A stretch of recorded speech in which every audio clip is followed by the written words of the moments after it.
সুপ্রিয় দর্শক, আসসালামু আলাইকুম। তো এক সপ্তাহের ভিতরে সাতক্ষীরার কলারোয়ার কেরাগাছি ইউনিয়নের আইসপাড়া গ্রামে দুর্ধর্ষ চুরির ঘটনা ঘটেছে। গত 30 তারিখে একটি ঘটনা ঘটেছিল। আজকে আবারও সেই ঘটনার পুনরাবৃত্তি। এই ঘটনায় একজনকে গুরুতর আহত করা হয়েছে।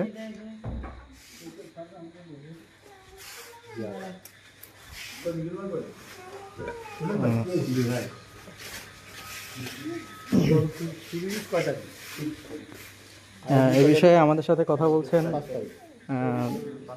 ভুক্তভোগী পরিবারের কর্তা জনাব মিল্টন কবির।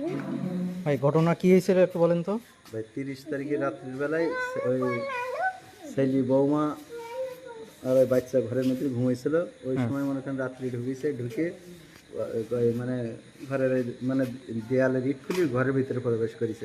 এবার মনে করেন যে ওরা ওই অবস্থায় মনে হয় মানে চেতনানাশক দিল, গেছে দেওয়ার পরে ওই অবস্থায় ঘুমাই আছে। থাকার পরে মনে করেন যে আপনার ঘরের ড্রয়ারটার ভেঙে, শোকেস ভেঙে আপনার মানে কাপড় চোপড়, তারপরে মনে করেন আপনার একটা চেন নিল ওই দিন, আর এক জোড়া কানের ওই দিন। আচ্ছা, নেওয়ার পরে আর মোটর সাইকেল ঘরের থেকে বের করে মানে রাস্তা আমার বাড়ি থেকে প্রায় 1/2 কিলোমিটার দূরে। এখন ওই মোটর সাইকেলটা নিয়ে যেতে পারিনি। না নেওয়ার পরে আপনার হচ্ছে ওই মোটর সাইকেলটা ভেঙে ছিঁড়ি মানে রেখে ফালাই রেখে চলে গেছে।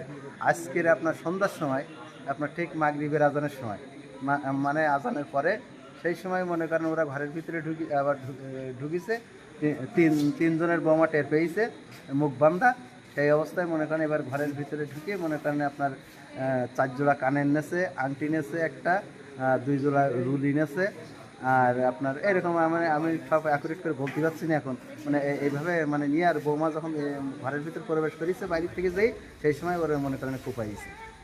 ওই সময় বাড়িতে কে কে ছিল? ওই সময় মনে করেন ওর মা মানে মানে বৌমা ছিল ওই, আর বৌমার শাশুড়ি।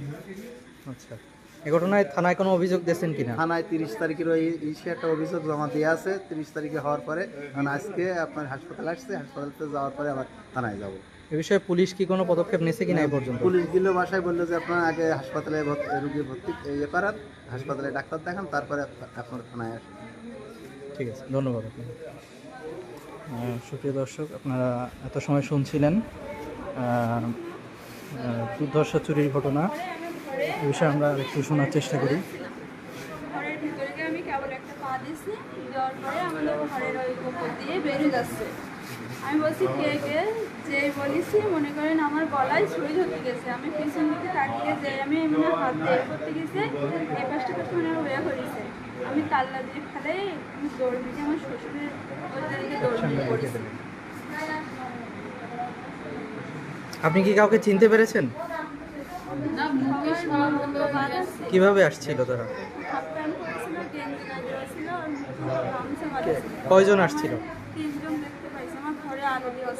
আনুমানিক কয়টার সময় হবে? মাগরিবের নামাজ চলাকালীন সময়।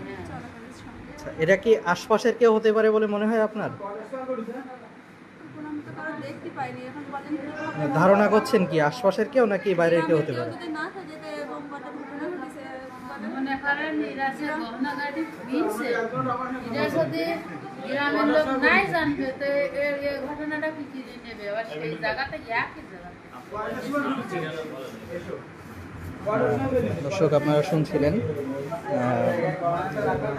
ওই জায়গা থেকেই কিন্তু যে জায়গায় গহনাটা রাখা হয়েছে ঠিক ওই জায়গা থেকেই চুরিটা হয়েছে, অন্য কোনো জায়গায় কিন্তু হাত দেয়নি। ঠিক ওই জায়গায় অন্য কোনো জায়গায় কোনো কিছু হাত দেয়নি, শুধু গহনাই নেছে। হ্যাঁ, আর আগের দিন কিন্তু সমস্ত রুমটাই ইয়ে করছে। গতদিনকে যেভাবে নিছে, সেই জায়গা থেকে নিছে, ওরা তো ওইভাবে জানতো না যে এই যে খাটে নিচে বক্স সিস্টেম আছে। এখন ওরা ওইভাবে জানতে পেরেছে, আজকে সুযোগ পাইছে, ওইভাবে ঢুকে মানে একদম ঠিক খাটটা ভেঙেছে। আপনি কি প্রতিবেশী?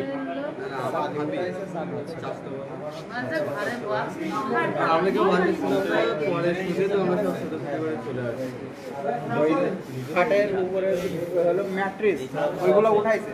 এই কথাগুলো বলবো। খাটের যে ম্যাট্রিক্সটা ওইটা উঠাইছে, উঠানোর পরে ওর যে জালিটা উঠাইছে, উঠায় ওর নিচ থেকে ওই গহনাগুলো নিছে। কতগুলো আনুমানিক কত টাকার গহনা ছিল? 15 লাখ টাকার মধ্যে হবে ভাই। 15 লাখ টাকার উপরে হবে। 15 লাখ টাকা। কি ছিল? পাঁচটা চেন ছিল, আর 3 জোড়া কানের দুল ছিল, আর রুলি ছিল, আর বাচ্চাদের ওই যে নুপুর টুপুর যা থাকে ওগুলো ছিল। আর শুধুমাত্র গহনাই ছিল আজকে, তাই তো? ওটাই শুধু গহনা ছিল। না